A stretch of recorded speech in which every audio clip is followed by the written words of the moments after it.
YouTube metal community, Aretha Franklin fans, random people on the internet. My name is Giggens, and we are here today to talk about Aretha Franklin's Atlantic debut, I Never Loved a Man the Way That I Love You, released in 1967.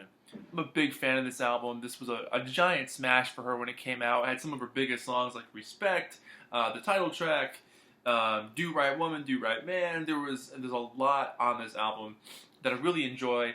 And her vocals on this thing are just fantastic, and I love the production on it. The whole package is just cool 60s soul with a lot of heart and a lot of depth. So, a little bit of backstory on Aretha, as a lot of people know. She started off singing gospel songs with her dad's group, and then eventually started making her own albums in the late 50s when she was a teenager.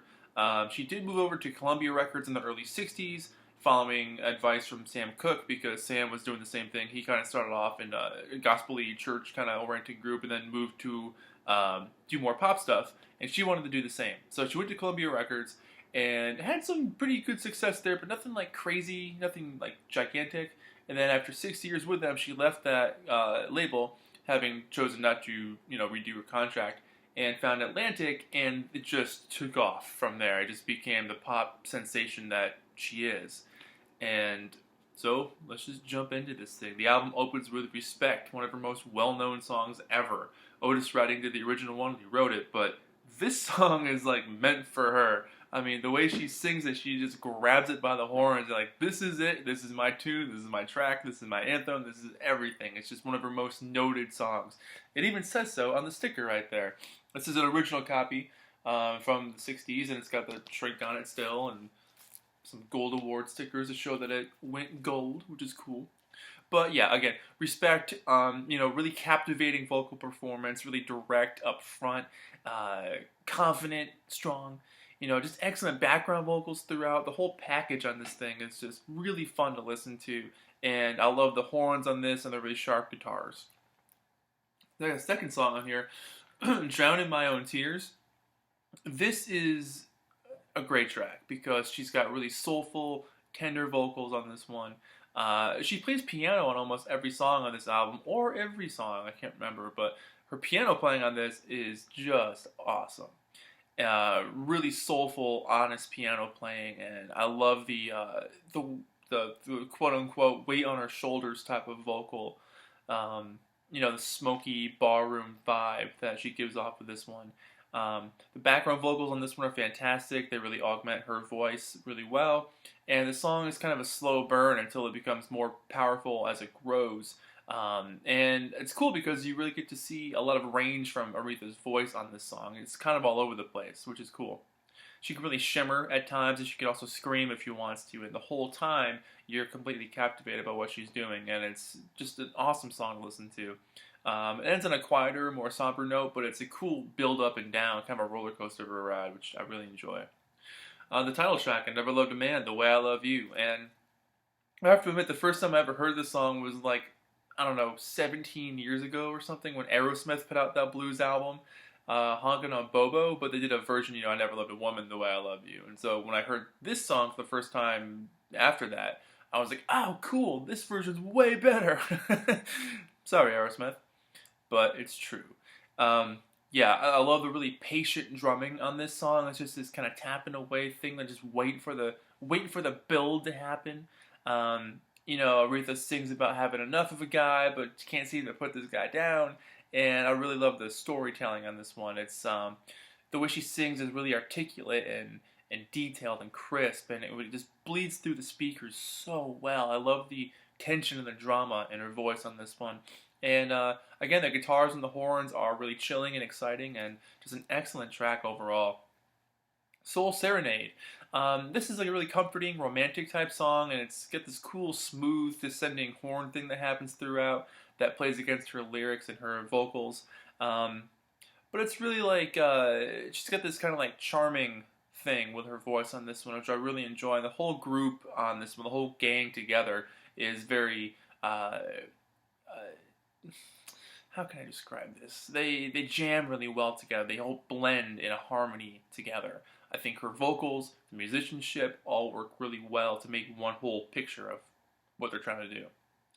Don't Let Me Lose This Dream. This song is interesting because this is almost like a Burt Bacharach, Sergio Mendes type of song. You know, the whole '60s Latin jazz, lounge music kind of feel, which I really do enjoy. So Sergio Mendes, I have a couple of his albums. I think they're really cool.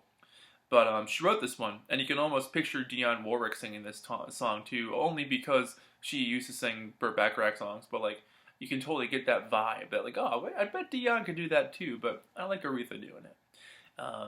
Yeah, it's got a really smooth, bouncy vibe on this one, and it picks up a lot with some great harmonies and like really good, decent foot tapping rhythms throughout. A good little head bobber tune. And side one ends with a track called Baby, Baby, Baby, which sounds like something Robert Plant would have been influenced by a couple of years later. This song for me is just like instant classic. It's deep, it's sophisticated, it's heavy. It's got an organ that doesn't want to give up the entire way through. It's a song about heartache and loneliness, and Aretha just shines on this whole song throughout. It's just an awesome song. So much heart and gravity are on this thing, and it's an absolutely beautiful closer to side one, and I love the ending falsettos on this one. So track one on side two, Dr. Feelgood, not the Motley Crue song you were expecting. It's another Aretha original, and this has a more slightly like gospel tune to it, which I really enjoy because it kind of has like a bit of a old school approach to songs on this. And great punchy horns, more of a church organ throughout this one, bright hi-hats on the drums, and some really great hooks throughout the entire track. I love her piano playing on this one, and there's breaks later on in the track that I really enjoy, and it kind of comes to a relaxed ending. Good Times is the next track, and this is a Sam Cooke song, and it's light, fun, bouncy. Aretha just sounds like she's having a great time on this one. Not a whole lot to discuss with that, not a super deep song, but it's kind of nice to have that on this album.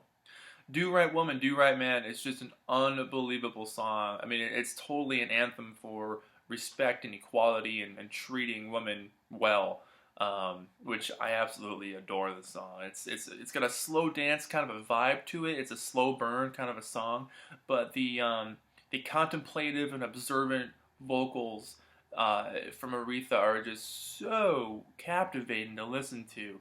I mean, there's some great lines on this song. Like, she's not just a plaything; she's flesh and blood, just like a man.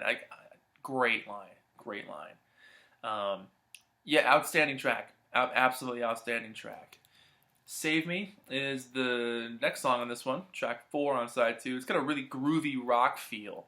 And it's cool because it sounds like something the Standells or the McCoys would have put out, but with Aretha singing on top of it. And that works really well, and leads you to think, like, man, like, I wonder what else she can do. Like, okay, she could do gospel, she could do pop, she could do soul, R&B. Rock apparently works well for her. She's just got this overall round voice that can just take off anywhere, and it's fun to listen to her do that. But yeah, this song is really cool. It's got really bursting horns again, that shugging, dancing guitar kind of a thing that's dancing along the whole time. Really tight drums, and what's cool about this track is there's no background vocals on this one. It's just her. So it almost has like a garage rock sound where like there's a lead singer then the background band doing their thing. So fun to have that on here. And the last song on here, A Change Is Gonna Come, written by Sam Cooke, is also just an unbelievable closer. Love the piano on this one. The really earnest and beautiful vocal she puts out. She steals it for herself. This song is just like it was made for her. And just an outstanding and powerful way to end this record. So, yeah, this is original 1967 copy on Atlantic Records, and let me show you the inside. This Atlantic sleeve I'd actually never seen before, which was cool. But you got the front there with some albums. On the back, you actually have like a price guide with what some of their albums available for certain prices were, which I'd never seen this label before like that. Very cool. And you got the old school blue and green, which is nice to see that. So yeah, overall, I mean, after this album came out, her career just skyrocketed. I mean, she was already like a name before this, but this album completely took her off to a whole new playing field that she's always been on since. And yeah, I'd easily give this album an 8 out of 10. I think it's a fantastic album. If you're looking for something soulful, beautiful, deep, honest, and real, but also is dancey and fun and can sometimes be lighthearted, and it can also be pretty deep. like I said before, definitely check this out. I love this album. It's one of my favorites. So, Aretha Franklin, I've never loved a man the way I love you. This has been Album Reviews with me, Giggens, and her, Aretha Franklin, with this album. Thank you guys so much for watching, and I'll see you in the next video. Bye.